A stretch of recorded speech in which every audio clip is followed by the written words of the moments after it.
Toutes les obligations d'information dont il sera question sur cette vidéo devront être rédigées en français et constamment accessibles sur le site internet. Enfin, la loi met à la charge de tous les sites professionnels quels qu'ils soient un certain nombre d'obligations d'information. Le règlement général sur la protection des données, tout d'abord, impose d'informer l'usager sur la collecte de ces données, le type de traitement qui leur sont réservés, ainsi que l'existence de leurs droits et comment les mettre en œuvre. Je vous invite sur ce point à visionner la vidéo en 2 parties sur le RGPD. Des directives européennes sur les télécommunications imposent par ailleurs que l'utilisateur accepte expressément et non plus passivement par la poursuite de leur navigation sur le site l'implémentation de cookies sur leur ordinateur qui serviraient à améliorer leur expérience utilisateur, mais également à partager des informations avec des tiers. Les usagers doivent donc pouvoir les refuser, sauf ceux qui sont purement techniques, comme ceux par exemple qui permettent de garder en mémoire le contenu d'un panier d'achat. Les usagers doivent donc pouvoir les refuser ou les gérer, voire les supprimer par la suite. Enfin, les sites uniquement marchands doivent une information préalable avant tout contrat de vente électronique. Tout d'abord, l'identification du vendeur qui correspond à celle qui figure obligatoirement sur les factures, plus un numéro de téléphone. Et la liste des différents contacts nécessaires au bon déroulement de la relation commerciale. Signalons que l'exercice de la garantie légale de conformité que nous verrons tout à l'heure étant gratuit, un numéro non surtaxé doit être mis en place. Pour permettre une bonne information précontractuelle, les fiches produits doivent être élaborées pour chaque référence. La photographie engageant le site comme étant une information sur le produit qui doit se rapprocher au mieux de la réalité. Le texte d'information doit décrire le produit et donner tout conseil d'utilisation ou faire les mises en garde utiles à la décision d'achat. Le prix doit être exprimé toutes taxes comprises et accompagné de la mention de taxes additionnelles éventuelles, comme celle dite d'éco-participation.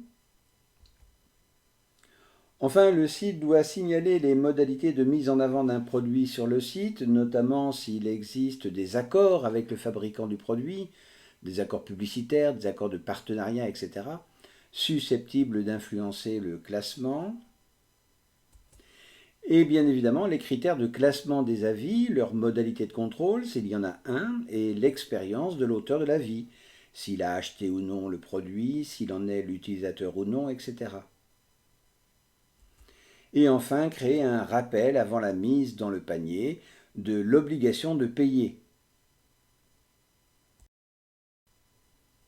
Enfin, pour terminer, le professionnel doit mettre à disposition de l'usager, de façon accessible, en français clair et intelligible, ses conditions générales de vente, dont le fait que la vente se conclut selon le principe du double clic. Un premier pour récapituler l'ensemble du bon de commande, sur lequel aucune option ne peut être imposée, et un second pour valider définitivement la commande, alors qu'aucune modification n'y a été apportée.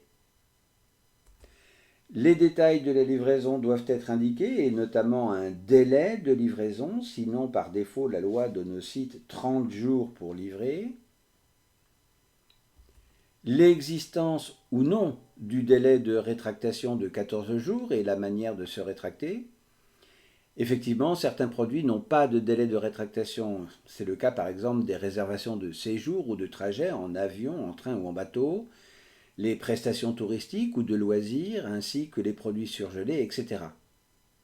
Par ailleurs, le professionnel pourrait en allonger le délai ou en créer un alors qu'il n'existe pas. Mentionner l'existence des garanties légales et en reproduire le texte de loi intégralement, celle sur les vices cachés qui permet de résoudre la vente ou d'obtenir une réduction sur le prix et qui dure 2 ans à compter du jour où le défaut qui existait le jour de la vente provoque un dysfonctionnement, ainsi que la garantie de conformité qui n'existe que pour l'acheteur consommateur et qui garantit totalement gratuitement tout dysfonctionnement d'un produit neuf ou d'occasion pendant 2 ans auprès du revendeur. Réparation ou échange standard. Ainsi, si vous achetez un produit d'une marque auprès d'un revendeur, c'est bien le revendeur qui doit cette garantie. Et enfin, l'existence ou non d'une garantie contractuelle offerte par le revendeur à titre commercial ou par le fabricant lui-même, dont la durée et le contenu sont totalement libres. Il est d'usage qu'elle propose une réparation, uniquement pièces et main-d'œuvre, pendant 1 an, auquel s'ajoutent des extensions de garantie payante. Par ailleurs, la preuve du contrat conclu sur un site internet échappe aux règles qui sont vues dans la vidéo consacrée à la première partie sur le contrat électronique. En effet, le site doit confirmer le bon enregistrement de la commande immédiatement à l'écran et en envoyant un mail.